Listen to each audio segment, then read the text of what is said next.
Hey guys, welcome back to Fiction Flux. Hope you're all doing well. Now let's get into it. The day All for One chose her, she was doing something nobody expected the future heir to the most powerful villain in history to be doing. She was crying. Not dramatically, not the performed grief of someone who wanted to be seen suffering, the quiet kind, the kind that happened when you had been holding something for too long and the holding finally exceeded the capacity and the excess came out whether you wanted it to or not. She was sitting in a hospital corridor at 2 a.m, and she had been sitting there for 4 hours, and she was tired in the specific way that went deeper than sleep could fix. Her mother was in the room behind her. She had been in there for 3 days. And Izumi Midoriya, who had won for all and 26 notebooks, and the highest rescue score in UACE recorded history, could not do anything about it. Not one thing. All the power and all the preparation, and all the notebooks full of structural analysis and load-bearing elements, and the both things architecture, none of it addressed the specific situation of sitting in a corridor at 2 a.m, while someone you loved was behind a door you couldn't fix anything through. She cried quietly. She did not notice the man who had been watching her from the far end of the corridor for 20 minutes. He noticed her. All for One had been watching people for a very long time. A century of watching produced a specific quality of observation that ordinary experience did not. He had seen every kind of strength the world produced. The obvious kinds, the physical power, the overwhelming quirk, the raw force of someone who had simply been given more than anyone else. He was less interested in those. He was interested in the other kind. The kind that persisted when everything else was stripped away. He had been looking for an heir for longer than most people had been alive. Not someone to inherit his power. Power was transferable. Power was simple. Power was the least interesting part of the equation. He was looking for someone to inherit his understanding. His understanding of what the world actually was underneath what it claimed to be. The understanding that the hero system and the villain system were both versions of the same fundamental arrangement. The arrangement of who got to decide who mattered and who didn't, who got to hold power and who got to be controlled by it, who the system was actually for when you stripped away the stories both sides told about themselves. He had been looking for someone who could see that. Not someone who had been told to see it. Not someone whose circumstances had produced a convenient ideology. Someone who had arrived at genuine understanding through genuine observation. Someone who had the notebooks. He had known about the notebooks for months. He had known about her for longer. He had been watching her in the way he watched things that might eventually matter, patiently, from a distance, letting the observation accumulate without forcing the conclusion. He had watched the sports festival. He had watched her cry over someone else's pain in the aftermath of a training exercise, and then immediately begin writing because the crying was not the end of the engagement. It was part of it. The feeling and the documentation were the same process. He had watched her in the corridor for 20 minutes. He said, "You're accurate about the limit of what power addresses." She looked up. She did not startle. This was the first notable thing. She processed the unexpected voice with the quality of someone whose first response to new information was reception rather than reaction. She looked at him. She said, "You've been there for 20 minutes. He said, "Yes." She said, "The far end of the corridor." He said, "Yes." She said, "I didn't notice." He said, "You were in the feeling, the noticing was secondary." She said, "That's an accurate description." He said, "You write things down." She said, "Yes." He said, "The notebooks." She said, 26, 27 by end of month probably. He said, "About what?" She said, "The gap between what things are and what they claim to be. People, systems, load-bearing elements." He said, "Load-bearing elements." She said, "The structures underneath the surface that hold everything else up." He said, "And what's the load-bearing element here?" She said, "Here specifically or here generally?" He said, "Here generally." She said, "The system's load-bearing element is the story it tells about itself. The hero system says it exists to protect people. The honest analysis is that it exists to manage an arrangement of power that happens to include protection as one of its outputs." He said, "That's not the standard hero-student analysis." She said, "I know what the standard analysis is. I find accurate analysis more useful." He said, "Most hero students would call that the villain analysis." She said, most hero students haven't read both sets of documentation with equal attention. He said, you have. She said, I have notebooks on both. The structural critique doesn't belong to either side, it's just accurate. He said, what would the accurate version of the villain analysis say? She said, the same thing in reverse. The villain system says it exists to destroy the corrupt arrangement. The honest analysis is that it exists to replace one arrangement of power with another that happens to include different people at the top. He said, you critique both equally. She said, accuracy doesn't have preferences about which side it critiques. He said, and sitting in this corridor. She said, yes. He said, the limit of what the hero system provides. She said, my mother is behind that door and I have one for all and 26 notebooks, and none of it changes what's behind the door. The system gave me power for protection. The protection has a very specific scope. He said, and what's outside the scope? She said, everything personal, everything that isn't a crisis with a villain-shaped cause. He said, the system protects the collective. She said, yes, the individual falls through if the individual's problem isn't the right category of problem. He said, you've written about this. She said, Notebook 12, the coverage gap section. He said, and what does the coverage gap section say? She said, it says the system's design necessarily produces categories of need that fall outside coverage because the system is optimized for visibility and the most serious needs are often invisible. He said, medical, economic, relational. She said, yes.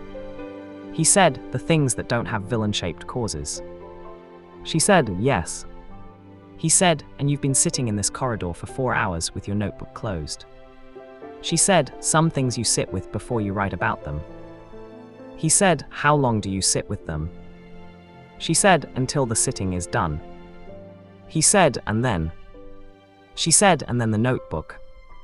He said, yes. He said, you. He said it with the quality of someone arriving at a conclusion they had been approaching for a long time. She said, I know who you are. He said, yes, I thought you might. She said, you've been in the documentation for a year. He said, what section? She said, the load-bearing element of the current arrangement.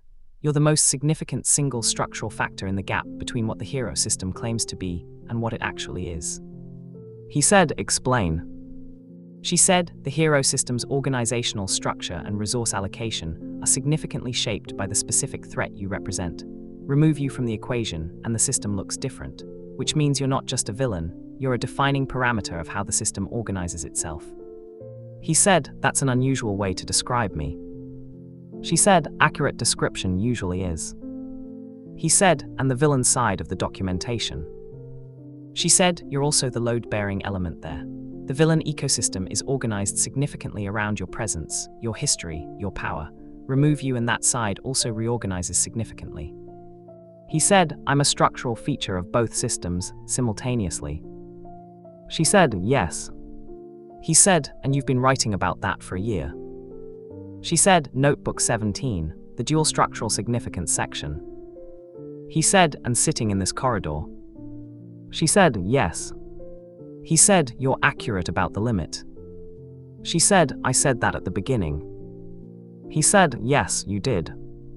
He was quiet. She was quiet. The corridor was the specific quiet of medical facilities at 2 a.m, not the absence of sound, but the presence of a specific kind of held breath that the whole building shared. He said, I've been looking for someone. She said, I know. He said, for a long time. She said, yes. He said, what do you know about what I've been looking for? She said, not a weapon, someone who understands the actual structure of what exists, someone who can see past both systems' stories about themselves to what's actually there. He said, and what's actually there? She said, an arrangement, the specific arrangement of who decides who matters. Both systems are versions of it. Both systems tell stories about being exceptions to it. Neither is. He said, and you see that? She said, I've been writing about it for 2 years. He said, and what do you do with that seeing? She said, I've been trying to change it from inside the hero system. He said, trying. She said, the inside approach has limitations. He said, yes, it does. He said, there's another approach. She said, yes. He said, you know what I'm going to say. She said, yes. He said, and. She was quiet for a long time. She looked at the door behind her. She looked at her hands. She said, tell me what the outside approach actually produces, not the story about it, the accurate version. He said, the accurate version is that it produces the same arrangement, with different people organizing it, unless the approach also addresses the arrangement itself. She said, you're admitting the limitation of the outside approach. He said, I've had a century to observe both approaches. The limitations are well documented. She said, not in my notebooks. He said, no, in mine. She said, you have documentation. He said, a century of it. She said, and the documentation says. He said that the approach matters less than the understanding. The approach changes the surface. The understanding is what changes the structure. She said, and the understanding is what you're looking for in an heir. He said, yes. She said, not someone to inherit the power. He said, the power is simple, the understanding is rare. She said, and you think I have it. He said, I've been watching you for a year, yes. She said, because of the notebooks. He said, because of what the notebooks represent. The notebooks are the evidence of the understanding. The understanding was there first. She said, and what would being your heir mean? He said, it would mean having access to a century of documentation, the actual record of how the arrangement has operated and what has and hasn't changed it, the specific structural knowledge that neither system has because neither system has been watching both for 100 years. She said, a century of accurate documentation. He said, yes. She said, and in exchange. He said, everything you're trying to change from inside the hero system, you'd have the full picture, not the partial view from inside one of the two systems, the actual structure. She said, the load-bearing elements. He said, all of them, yes. She looked at the door. She looked at her hands. She said, I'm going to tell you something, and you're going to receive it accurately rather than strategically. He said, yes. She said, I'm sitting in this corridor because my mother is behind that door, and I cannot do anything about what is behind that door, and I have been sitting with that limit for 4 hours. She said, and I'm telling you this because what you're offering and why it's appealing to me right now are not the same thing, and I need to know which one I'm responding to before I respond. He was quiet. He said, that's the most important thing you've said. She said, yes. He said, and the distinction. She said, the corridor appeal is the appeal of someone who wants the limit to not exist. The appeal of power that covers more than hero power covers. The appeal of saying yes to something enormous because the small thing is unbearable right now. He said, and the other appeal. She said, the other appeal is the documentation, the century of accurate observation, the full picture. He said, and which are you responding to? She said, I don't know yet. He said, yes you do. She said, I need to sit with it first. He said, yes. He said, I know. He said, I've been looking for someone for a very long time. I can wait until the sitting is done. She said, you might wait and find the answer is no. He said, yes. She said, and that's acceptable to you. He said, the understanding I'm looking for includes the willingness to sit with the question before answering it. Someone who answers immediately is responding to the appeal of the corridor. Someone who sits with it is responding to the actual question. She said, either answer. He said, either answer, yes. She said, that's unusual. He said, accuracy is unusual in people who are offering things. She said, yes. She said, it is. She looked at the door. She said, I'm going to finish sitting with this, and then I'm going to write about it, and then I'll have an answer. He said, yes. She said, how do I find you when I have one? He said, you won't need to, I'll know. She said, you'll know when the sitting is done. He said, the notebooks will look different when you've decided, I'll see the difference. She said, you've been watching the notebooks. He said, for a year, yes. She said, that's in the documentation now. He said, yes, I expect it is. He walked away. She sat in the corridor. She sat for another 2 hours. She thought about the corridor appeal and the documentation appeal and the question of which one she was responding to. She thought about a century of observation and the full picture and the actual structure of the arrangement. She thought about her mother behind the door. She thought about 26 notebooks and what they were actually for and what the actually for required of the person who was filling them. She thought for a long time. When she was done thinking, she opened her notebook. She wrote for 3 hours. What she wrote was the most important thing she had written in 26 notebooks. Aizawa found her in the classroom at 6 in the morning. She had not gone back to the dorms. She was at her desk with notebook 27 open and the pen at a speed he had never seen before, neither the fast analytical speed nor the slow processing speed, something between. She said without looking up, "I need to tell you something." He sat across from her. He said, "Okay." She said, "All for One made contact last night." He said nothing for a moment. He said, "Tell me." She told him. All of it, the corridor and the watching and the Heir conversation, and the documentation appeal and the corridor appeal, and the sitting with the question before answering it. He listened to all of it with the quality of attention he brought to things that were significant. When she finished, he said, "You're telling me this before you have an answer?" She said, "Yes." He said, "Why?" She said, "Because the decision I'm sitting with has significant implications for the hero system, and accurate decision-making requires that the relevant people have accurate information." He said, "You're telling me so I can prepare for either answer."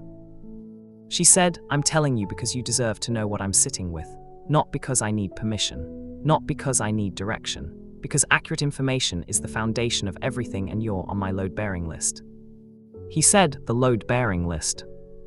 She said, "The people who can hold the weight of accurate information without it collapsing what they understand." He said, "I'm on it." She said, "Yes." He said, "And what does being on the list mean right now?" She said, "It means you're getting the full version before the answer exists." He said, "And the answer?"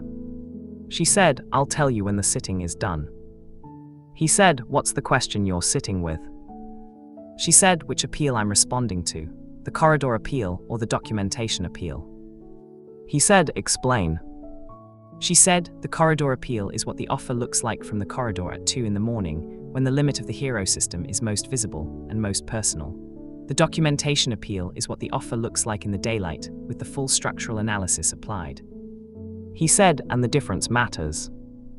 She said, "Yes, the answer from the corridor is not a reliable answer. The answer from the full analysis is." He said, "You've been sitting in the corridor for 4 hours, and then writing for 3 hours." She said, "Yes." He said, "And you're still sitting with it?" She said, "Yes." He said, "How long?" She said, "Until the sitting is done." He said, "And if the answer is yes?" She said, "Then I'll tell you and I'll document everything I learn, and the documentation will be available to you." He said, "You'd be a double agent." She said, "I'd be the person with accurate documentation from both sides. What gets done with that documentation is a separate question." He said, "And if the answer is no?" She said, "Then I'll tell you and tell him, and the corridor was just a corridor, and the documentation stays at 27 notebooks." He said, "Midoriya." She said, "Yes." He said, "You're 17. She said, "I know." He said, "This is." She said, "The most significant decision in 27 notebooks." "Yes." He said, "And you're sitting with it?"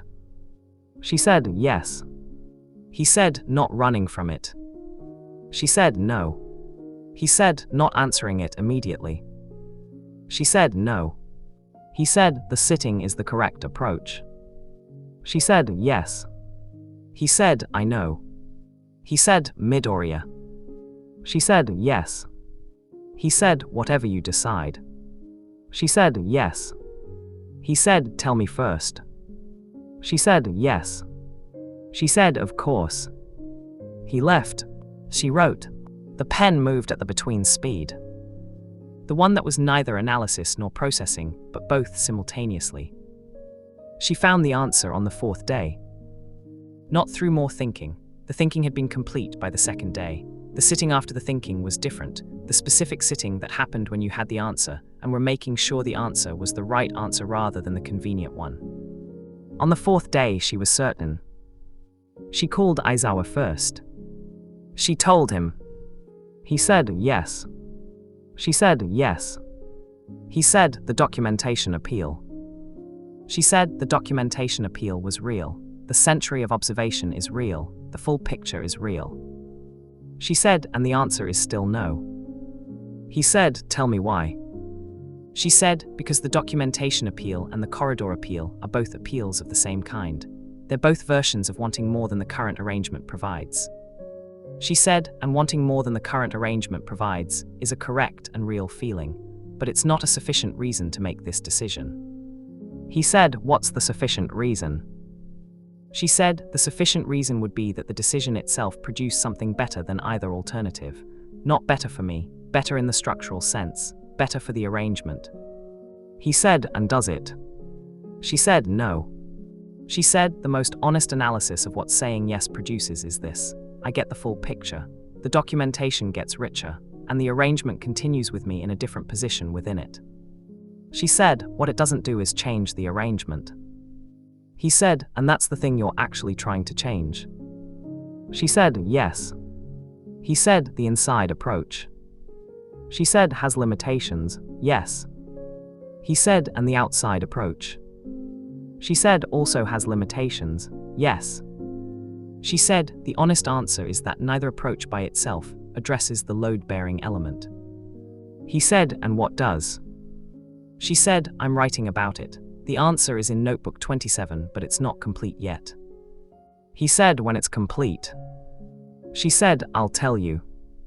He said, and all for one. She said, I'll tell him too. He said, he's not going to receive it well. She said, he said either answer. He was accurate about that. I think he'll receive it correctly. He said, you trust his accuracy. She said, I trust that he's been watching long enough to understand what genuine understanding looks like, and genuine understanding produces the no as honestly as it produces the yes. He said, you're treating him like he said what he meant. She said, he did say what he meant. Treating that as true is more accurate than assuming the strategic version. He said, that's a significant amount of trust for someone who. She said, I know what he is. The trust is in the specific claim, not in everything. He said, the both things. She said, yes. He said, he's what he is, and he said what he meant. She said, yes, both simultaneously. He said, okay. He said, Midoriya. She said, yes. He said, the answer is in notebook 27. She said, yes. He said, when it's complete. She said, you'll be the first to read it. He said, okay. He left. She wrote. The pen found its speed. The correct speed for the correct thing. All for one was in the same place. She had known he would be. She had written about it in notebook 27. She had written, he said he would know when the sitting was done. He was accurate about the other things. He will be accurate about this. He was at the far end of the corridor. Not the hospital corridor, a different one. She had come to where he was because coming was the accurate choice. The choice with full information included going to say the answer rather than waiting for the answer to be received. She said, the answer is no. He said, tell me why. She said, the documentation appeal is real. The century of observation is real. The full picture is real. She said, and the answer is no because the decision itself doesn't produce the thing I'm actually trying to produce. He said, which is? She said, the change in the arrangement, not a change in who organizes it, the actual structure. He said, and you think the inside approach produces that? She said, I think neither approach by itself produces it. I think the answer is in what neither system has been willing to look at. He said, what's that? She said, the arrangement itself, not attacking it from inside, not attacking it from outside, actually looking at what it is and why it persists and what a genuine alternative would require. He said, that's in notebook 27. She said, it's developing there, yes. He said, you're going to write your way to something neither system has managed. She said, I'm going to try. He said, with 27 notebooks. She said, 28 by end of month. He said, yes. He said, and the hero system. She said, I'm going back. He said, with the full analysis. She said, yes. He said, and the inside approach. She said, with accurate documentation and the full structural picture of what I'm working with. Yes. He said, that's more honest than most approaches. She said, I know. He said, most people who say no to this say it because they're afraid. She said, I know. He said, you said it because the analysis produced it. She said, yes.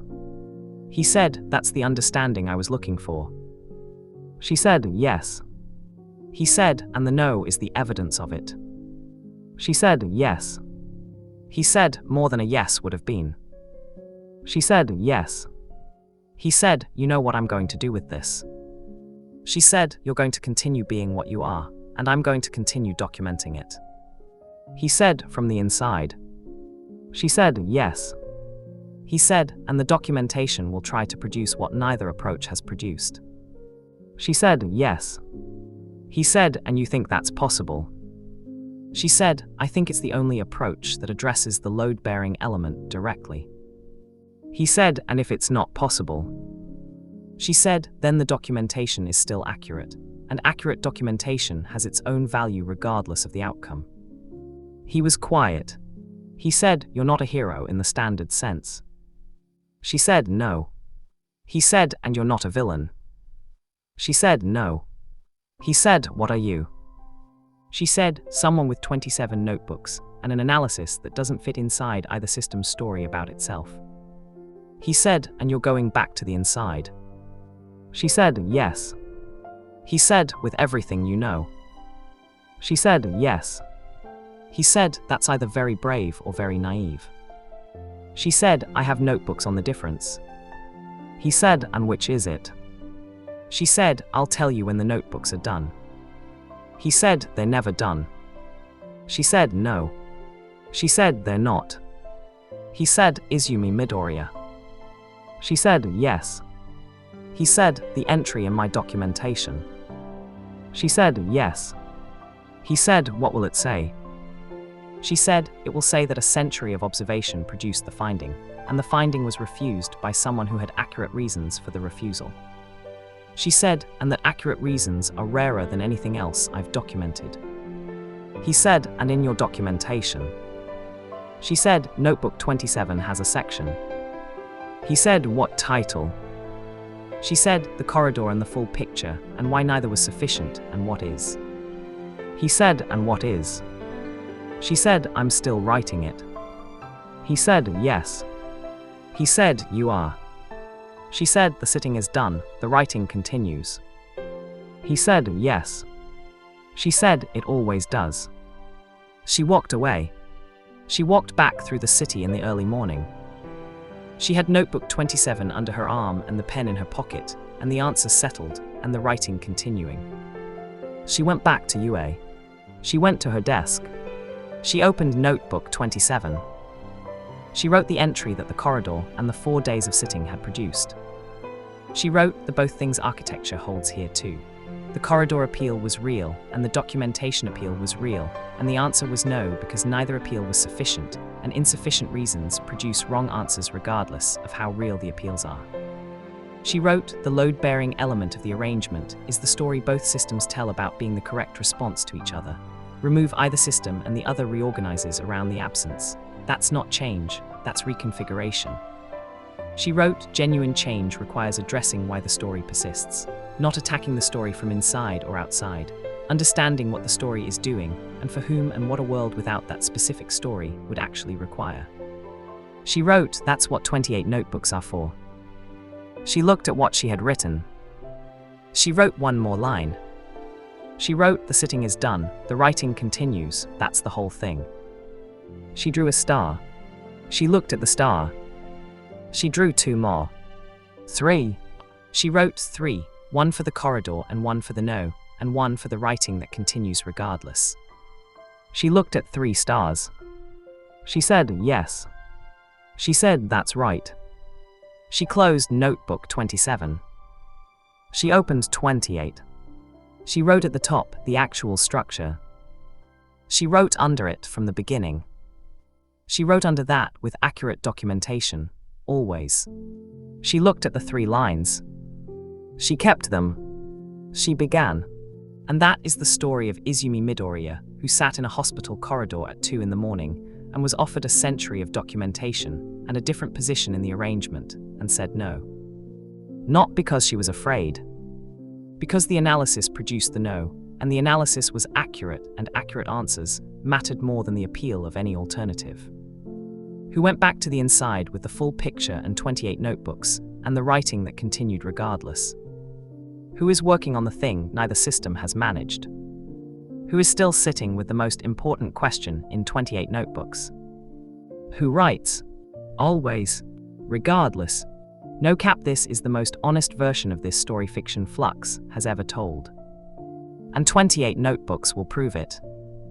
Every single one. If you made it to the very end of this story, you are absolutely Fiction Flux family, and we see you completely. Please subscribe and hit that like button and share this video with every anime fan you know, because every share helps us grow and reach more people who love these stories. Drop in the comments what story you want next, because we make these for you. See you in the next one.